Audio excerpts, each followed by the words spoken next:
My guests today are Alexis and JT Rabatsky, founders of Triumph Acton Academy in Cleveland, Tennessee, just outside of Chattanooga.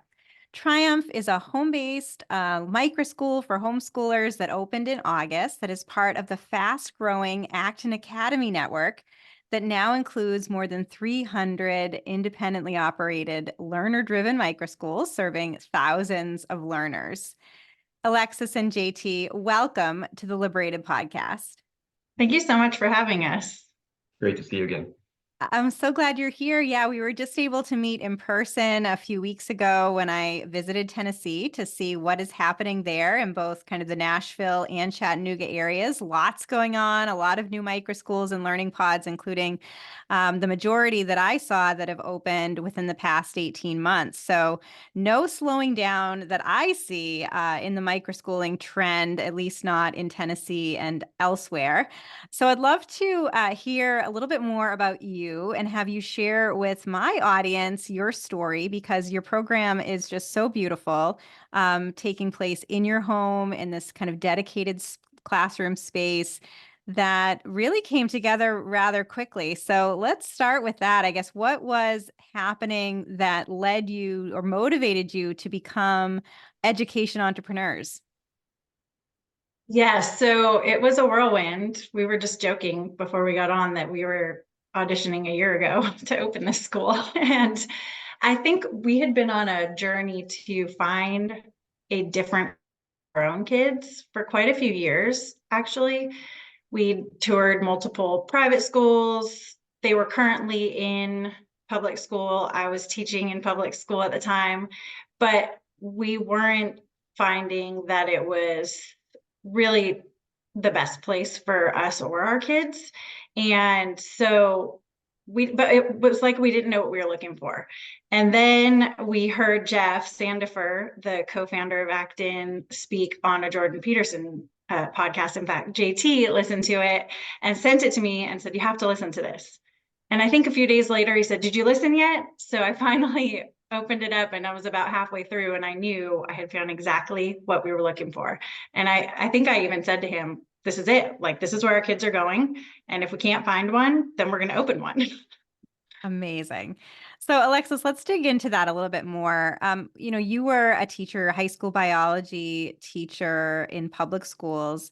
What was it about your experience as a teacher that you were finding frustrating? And what were you seeing for your own two boys that was also kind of not meeting your expectations in terms of the conventional classroom? Right. So from my personal standpoint, I was in a science that the state tested with an end of year test every year.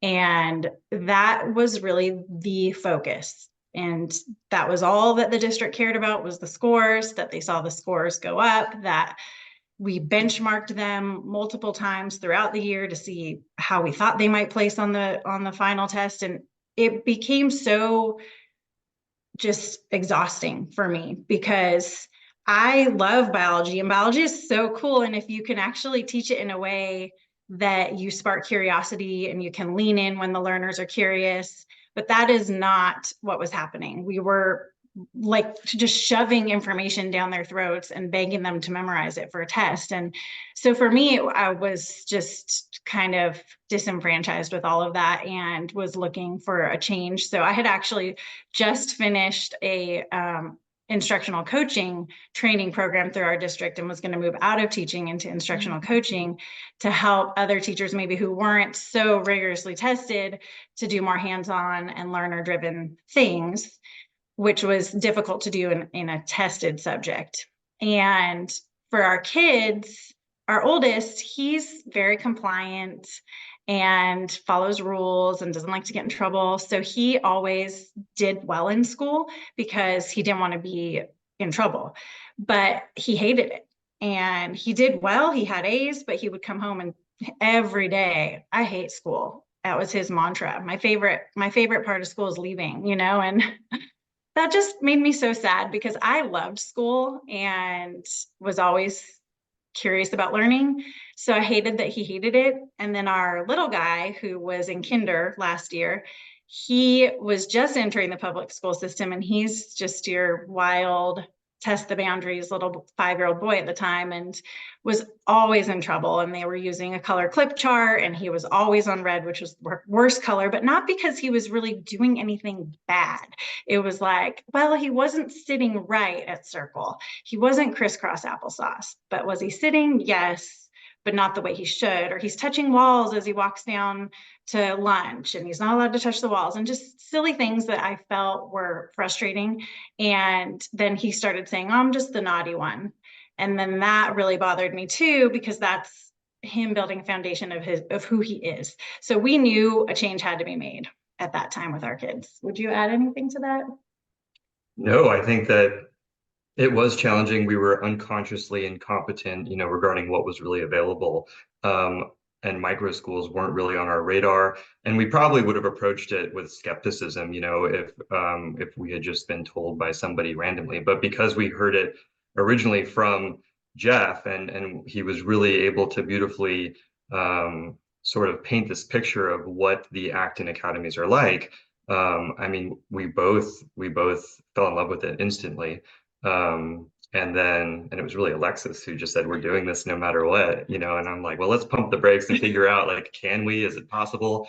And it turns out it really is quite challenging. We're very fortunate that they accepted us, but we went through the process, and we just shared who we were and what we were looking for, and that resonated with them evidently. So we were very fortunate that they gave us permission, and then everything else sort of fell in place.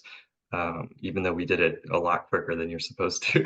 Yeah, you certainly did. And Jeff Sandifer, again, the co-founder of Acton Academy, was on the podcast last fall, and I know that he and his wife Laura received many, many applications in the wake of that Jordan Peterson interview last spring, of people just like you interested in launching an Acton Academy. So, congratulations to you for getting there and being accepted into the network. So JT, let's turn to you. I'd love to hear a little bit more about your background, and kind of your pathway to education entrepreneurship. But specifically, what was it about the Acton Academy model and this kind of message of learner-driven education that Acton embodies that you found so compelling? Yeah, so I think that started with me when I was an adolescent. When I was going to school, I was kind of a combination of both of our boys, I think you could say. I wasn't interested in what they were presenting to us. I wasn't a very good student until, I would say, high school. And then once I applied myself, I found that it was fairly easy to get good grades. But I was never really invested. I didn't feel like there was a lot of value in what I was doing educationally. And then it really wasn't. So then I joined the military out of high school. And then I went to college after that. And at that point, I was really allowed to sort of, as undergrad students are, able to sort of dictate what my focuses were. And so that's when I really started to value and enjoy education a lot more. And then so I was a public school teacher as well, and I started teaching. I was in law enforcement as well after the military and after college. So I began my teaching career teaching CTE, and that's antithetical to what Alexis did, right? There were no state testing.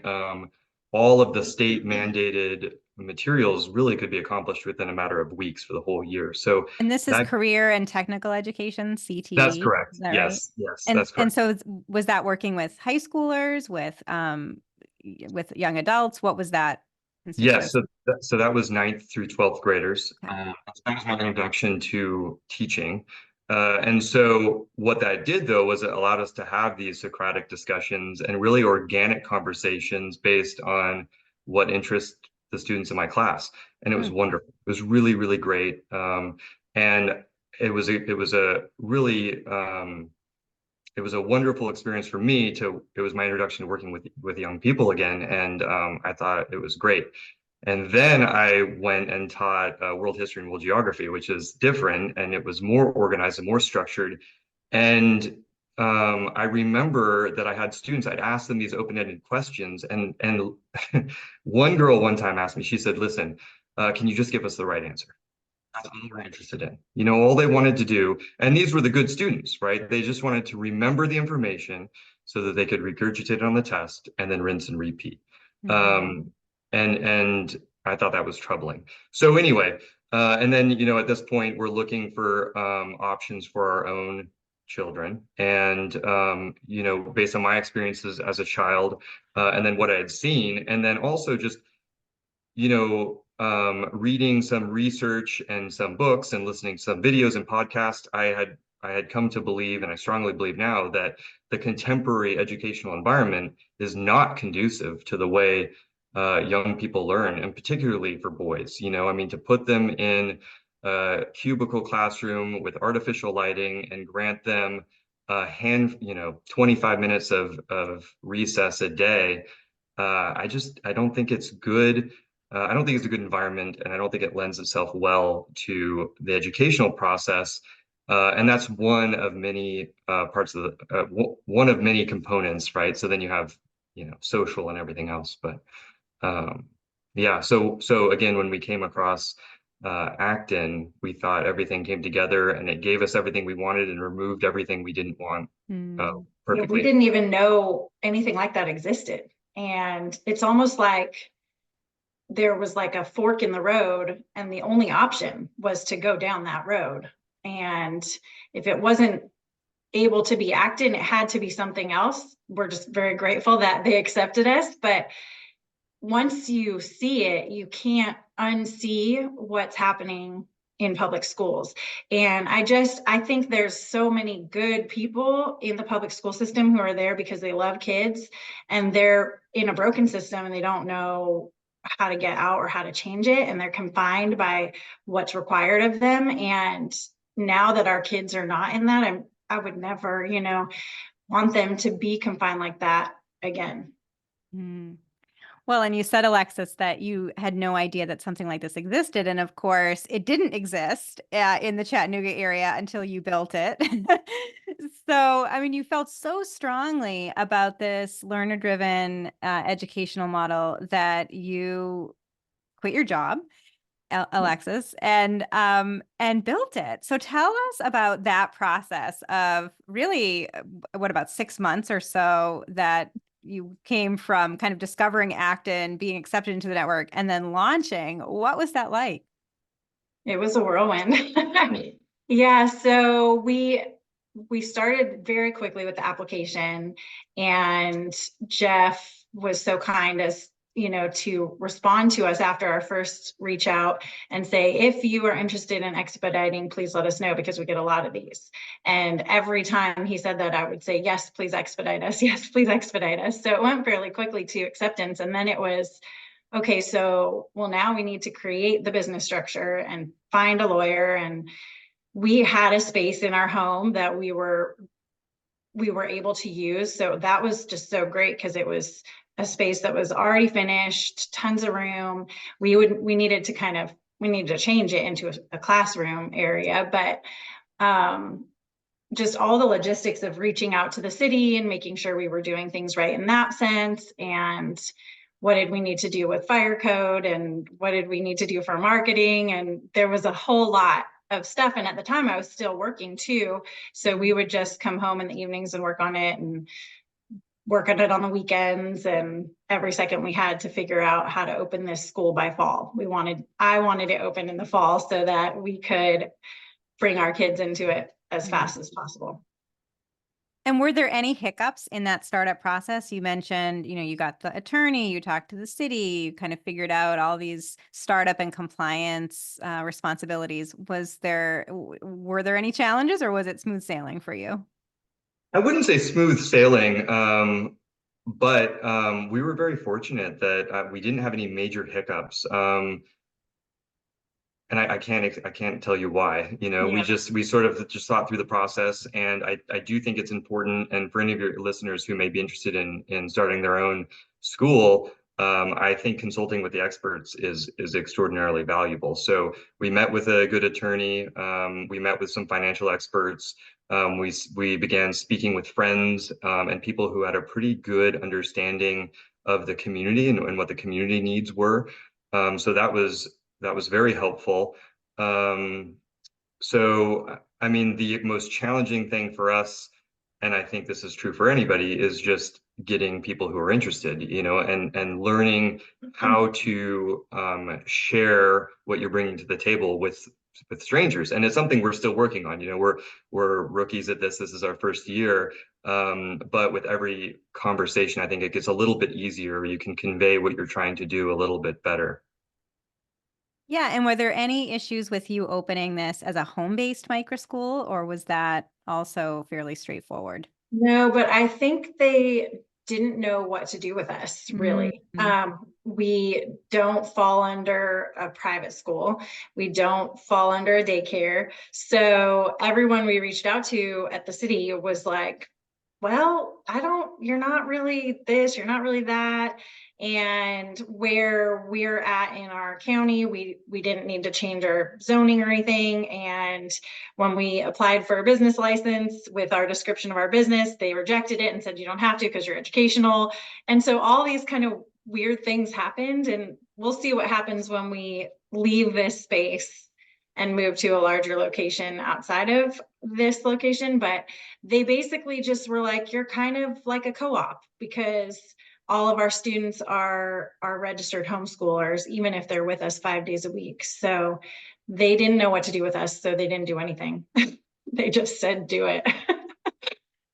I love it. Yeah. So it's sort of, ask for forgiveness later, because they don't necessarily know how to give you permission at this point. And so just kind of moving forward as these permissionless educators.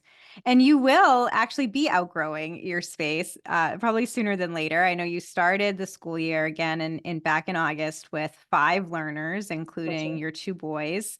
Mm-hmm. You more than doubled in size in halfway through the academic year and are set to expand even further. About how much longer do you think you'll be able to operate in your existing space? Our anticipation is that next school year will be our last. Mm. We have 12 learners in studio now, and I think 16 registered for fall. So we're trying to figure out at what point we should cap our enrollment in our current space. And but our guess is that next year will be our last year. Just incredible. And Alexis, maybe you could tell us about how you did do some marketing, how you let people know that your program existed, and what that was like. So we started with festivals, like having a booth at anything where local families would be. And we did a homeschool festival, which was so great because we met another micro school owner who's been super helpful to us. She's in the Chattanooga area also. And then we've done a couple local ones in our city and then close city. And we have met families who have joined us. And really for us, it was get the name out, because people don't know that we're here. They don't know even about anything other than a traditional sit in a desk classroom. And so speaking to people at the festivals, I think JT said this was the trickiest part for us, especially before we opened, because trying to articulate what we heard from Jeff and what we read in Laura's book is completely different than being immersed in it as the guide in the room. And so I think I can speak to it much better now, but back then it was just trying to show people our enthusiasm for giving this new option to families in the area. So we just got out there and spoke to people. We made appointments with people for coffees or lunches or dinners, whoever, a mover and shaker in the community, and just trying to connect with people who would also believe in what we were doing. Yeah, and Facebook posts too. Is that right? Yes, That you that's had, right. That's was it a grandmother traveling all over town trying to find you because she couldn't it. find the Facebook post and really Yes. wanted it? Yes. So I would get on local, like our Cleveland sites, and just post about our business, or moms of Cleveland and all these different things. And we didn't have signs up at first, and we put them up maybe 30 days before we opened on the front of the house. And within a day, we were still on summer break. I was loading the kids to go to the pool, and this car pulled up, and it was a grandma, and she's like, I've been searching for you all summer. And they ended up enrolling the day before we opened, and he was Amazing. one of our first learners. So what has this first year been like for you? I guess let's start maybe Alexis with you, and then I'll go to you, JT. But from your perspective of moving from a conventional classroom just a year ago, of what you were doing, to then this entirely new educational system, and now having your own boys in there with you, what has that been like? What do you feel is the major difference, reward, challenge of all of that? So definitely there's two sides to the coin. So we'll start with the reward, because that's so much of it is being able to see the young people learning because they're curious and because they want to be learning, not because I say you have to, you're going to fail if you don't, because we would drag these kids across the finish line to get them out of my biology class. And I don't have to do that anymore because everything in our studio is a choice. So like Jeff says, I'm a carnival game maker, and I'll create opportunities for learning, and they can opt in or opt out. And you want to make it so fun and interesting that they want to opt in. And sometimes there's a fail and sometimes it flops, and other times they're super excited, or it goes off on a tangent that sparks some other curiosity, and we can go on that tangent and it's perfectly fine. So that for me has just been so refreshing, to not have to beg them to do something, or stay to a specific timeline to get things done to get to the test. But I think with that comes a bit of chaos and disorganization, and you have to just embrace it. And so I try to just listen to the people who've gone before us, and listen to Jeff and Laura when they say it gets chaotic, step back, and then step back again, and they'll work it out. And the learners really do. It's been amazing to watch, because if you provide them the opportunity and some recipes for problem solving, they'll do it. And that has been, there's been days where I have to just like not scream because it's crazy in the studio, but then they don't like it either. And then they're asking for solutions, or they're coming up with solutions. And then you see it smooth out. And that's just such a beautiful thing. We've seen our own boys become such better problem solvers, communicators with each other. They're 5 years apart, but they solve problems together outside of school still too. So that for me has just been amazing. JT, what about you? What have you seen some changes in not only your boys and how they're learning, but also Alexis? I wonder if you, just as a husband and a father, what are your reflections of kind of moving from a conventional system to this learner-driven model? That's a great question. I haven't even really thought about how it's changed Alexis, but now that you bring it up, I do think that she looks at things differently. And one thing that I like the philosophy I like is that you shouldn't do something for someone that they can do for themselves, especially for children.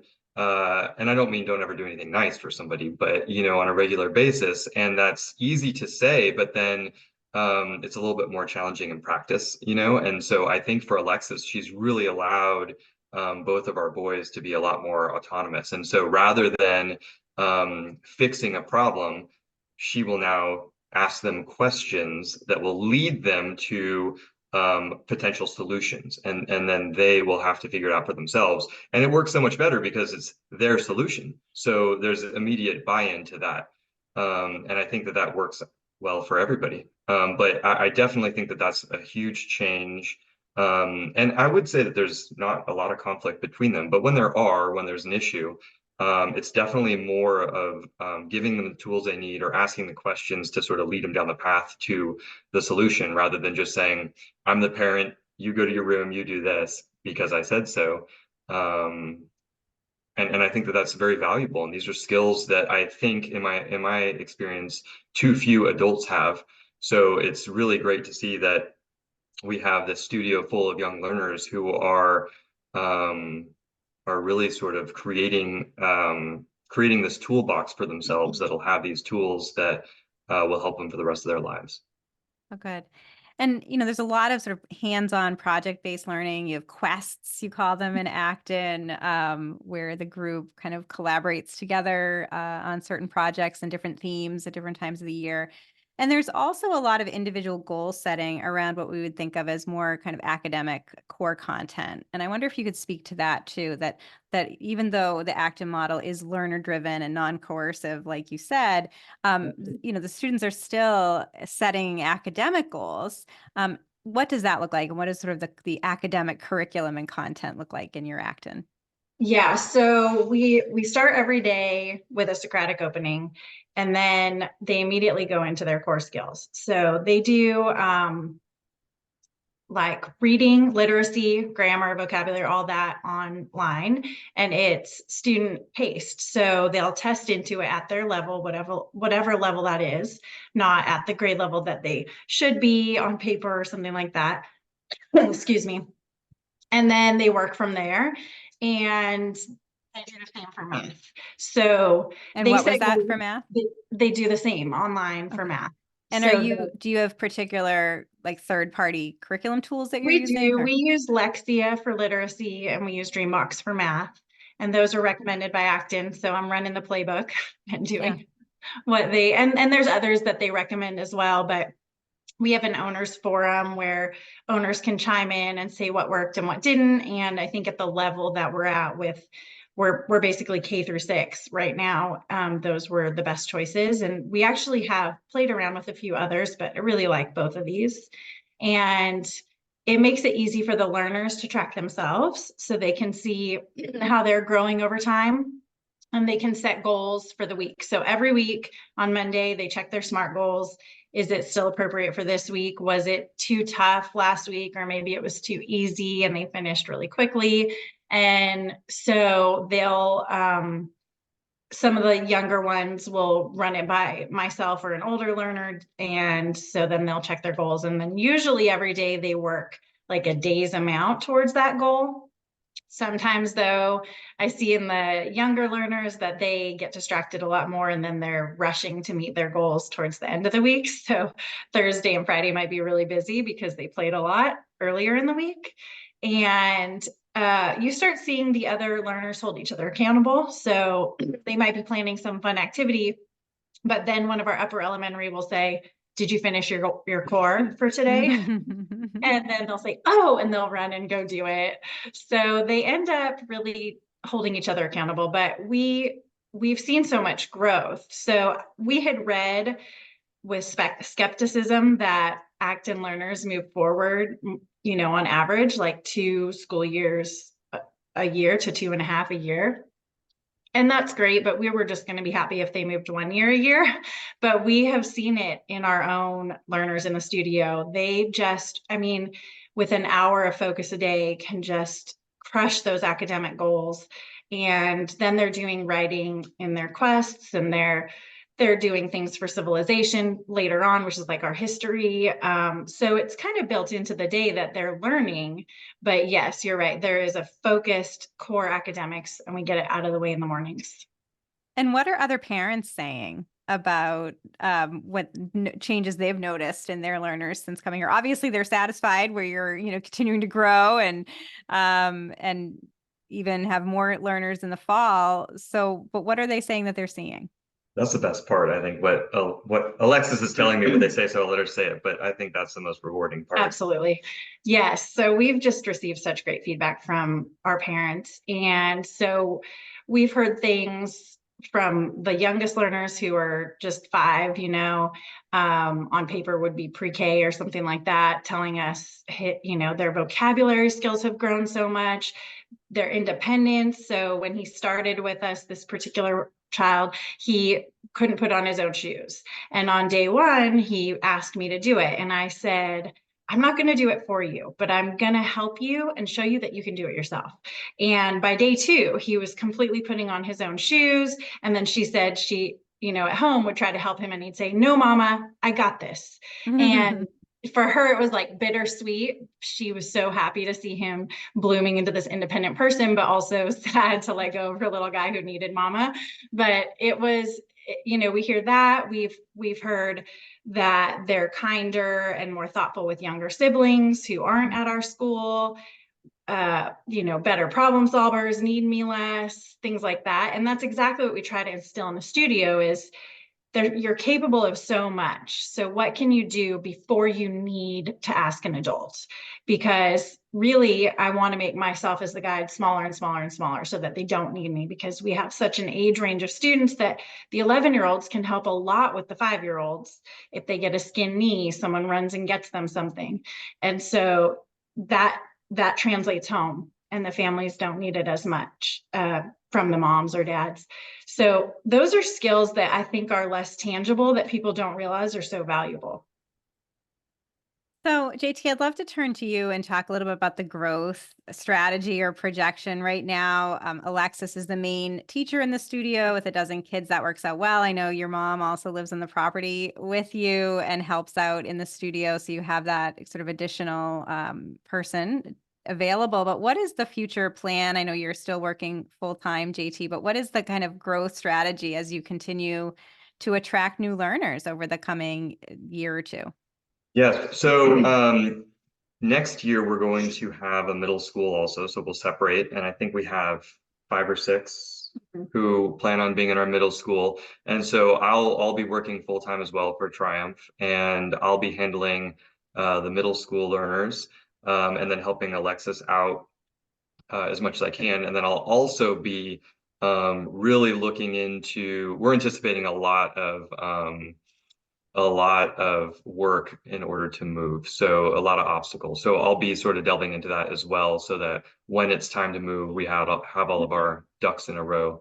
And tell us about what those obstacles are that you're anticipating. Oh, well, I mean, yeah, just working with, well, first of all, we need to really decide what type of property, we're going to move to, whether we want to rent at first, or if we can buy something and build.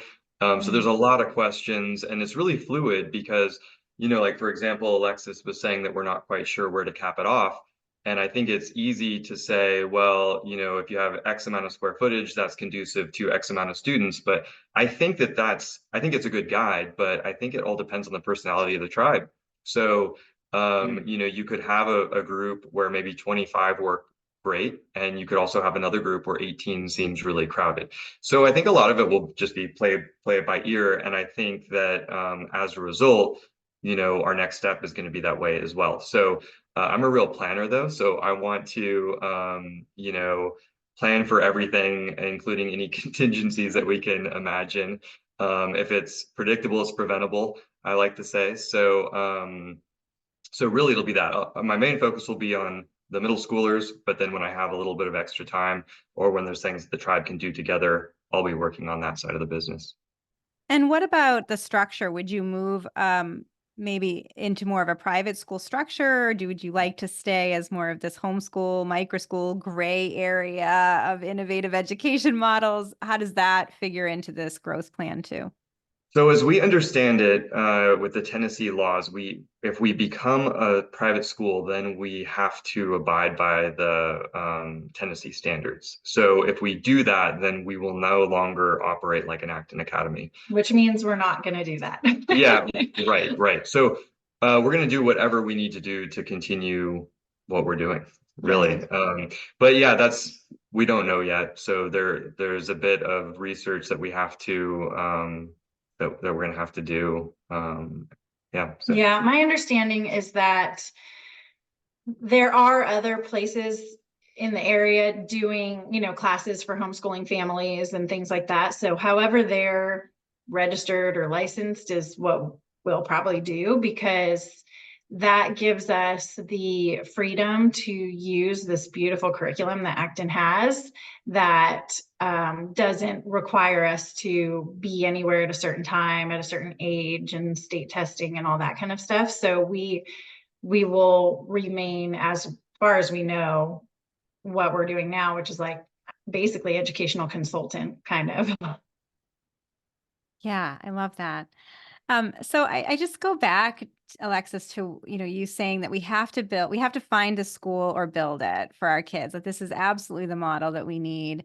Was that sort of your first entry into entrepreneurship? Did you sort of ever think of yourself prior to that as being an entrepreneur, or was it really that moment of like, I have to build something that I can't find?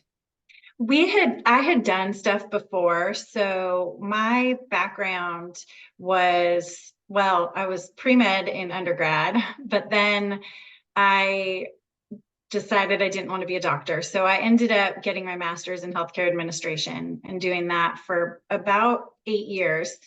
And then we had our first son, and he was young, and we were juggling schedules when JT was working shift work, and we decided I would come home. But before that, if we back up to right when we got married, I knew one day I wanted to be a mom, but I also knew I wanted to contribute to our family. So I had started a business that I worked at home on while I worked full time. And it was probably making me about half of my full time salary when we decided that I would quit. So that was very helpful to us during that time when we went to his full time salary and my little business entrepreneur salary, and we depended on that for a couple years, like to supplement our income. And then we moved out of state, and I kind of ended up, it was hard for me to network in our new location, and our son was getting older. So that was when we decided I would go back to work, and I got an alternate certification towards teaching. But that business remained and still brought in income for us for many, many years. So we had done it, and JT had dabbled in some businesses before. We'd done some entrepreneurship, but I would say by far this is the biggest thing that I've done that took on something that I felt was very important that I couldn't fail at, like it depends, our children's education depends on it. But it was just like, for me at that moment, it was a no question, it was happening. Like, I just was like, we have to make this happen. JT, I'm curious about your thoughts on entrepreneurship too. Is this something that you saw happening for you? How has it been as an education entrepreneur? Yeah, that's a good question. It's nothing that I ever ruled out. I didn't see it in our cards though, that's for sure. But once we started to we sat down and we looked at everything. I mean, it seemed like it could work, and I definitely believe that there is value to taking away some of those safety nets. So it's like you can't fail at this. There's no option but to succeed, and I think that that's an important quality for a lot of people when it comes to successful business or really successfully doing anything, right? Like failure can't. That's not an option, right? Like it's just not going to happen. We have to succeed. We'll do whatever it takes. And that type of fire, I think, is really it's really good. You got to get that fire underneath you and motivate you. So yeah, like Alexa said, when we first started, we were both still working, so it was like in the evenings, even though you're tired and you have a million other things to do, it's like we got to do it. We've got to do it. So and we were willing to open if it was just our kids. Mm-hmm. And Acton would be hard to run that way because Socratic discussion is such a huge part of it. But we were blessed that a couple families trusted us right at the beginning. And so we were able to open with 5 learners and start those important conversations with them. And then it's grown from there. But we were like, we're opening no matter what. Just all in. So what advice, I'll ask both of you this, what advice do you have for other prospective entrepreneurs who may be listening or watching, who are perhaps in that same space that you were a year ago of feeling like things aren't working, they need to find something new or build it, and are leaning towards building it? What advice do you have for them to get going? You want to go first? Okay. So I would say 2 things. One would be to find a cheaper free space, because that will remove a lot of pressure. We were just blessed enough to have that.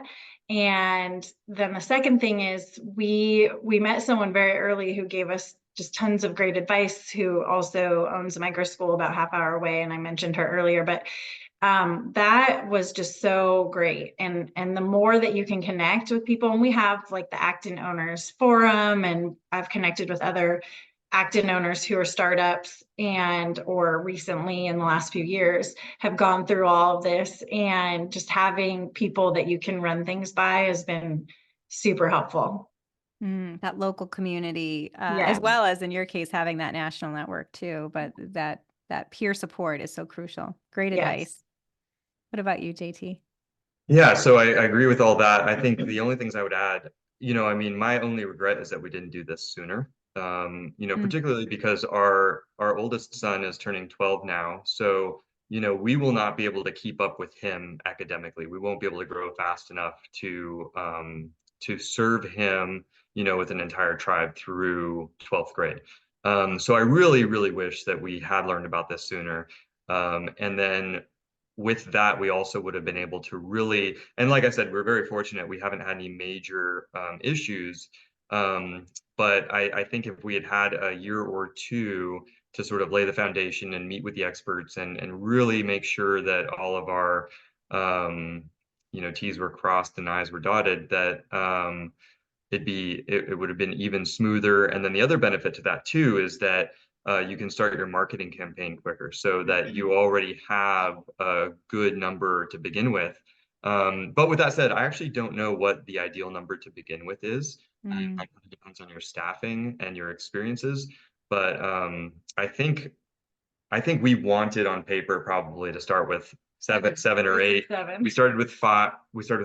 And I think it was good. We've grown organically, and I'm not in the studio, but it sounds like that was great. I think if we had started with 14, it would have been a lot more challenging. I So, agree. I agree. It was a good number to start with, mhm. especially because it's so different than anything I've ever done. So I was learning as a guide at the same time as the learners were learning how to learn all over again. And I think unless you had a guide with Acton experience, it would be difficult to open with too many at once because you don't even know what you're doing.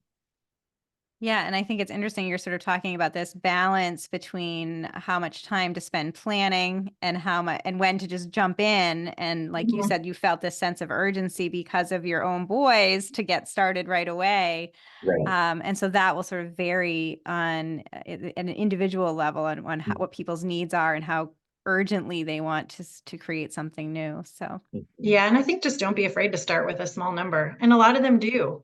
And it's beautiful no matter what. And then the more you get into it, it just attracts people and the families start talking about it and referring people. And so we started small and then it just grew. And I think you have a fear that it's not going to.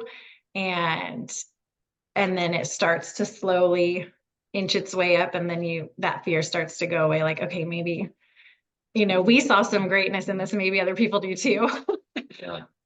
I would say, one thing on that too, and this is something that we've had a lot of parents make comments about when they come and tour the studio, is that I think it's clear that we're both very, very passionate about this, So I would say also, if you don't think that you're really going to be passionate about it, or you can't find somebody to run the business who is going to be extraordinarily passionate, then maybe maybe it'd be a pass, right? And typically though, I mean, if you're building a school primarily for your own children, you're typically passionate about it. But if it's something, yeah, that's it. I don't have to beat a dead horse. I would just say make sure that passion's there because people see that and it's pretty obvious, I think. So great. So, what is the best way for my listeners and viewers to learn more about Triumph and follow your progress? Yes, so we're online at triumphactonacademy.com. And then we're also on Instagram and Facebook as well. Wonderful. Well, best wishes to you both, Alexis and JT Rabatsky. Thank you so much for being on the Liberated podcast. Thank you for Thanks, having us.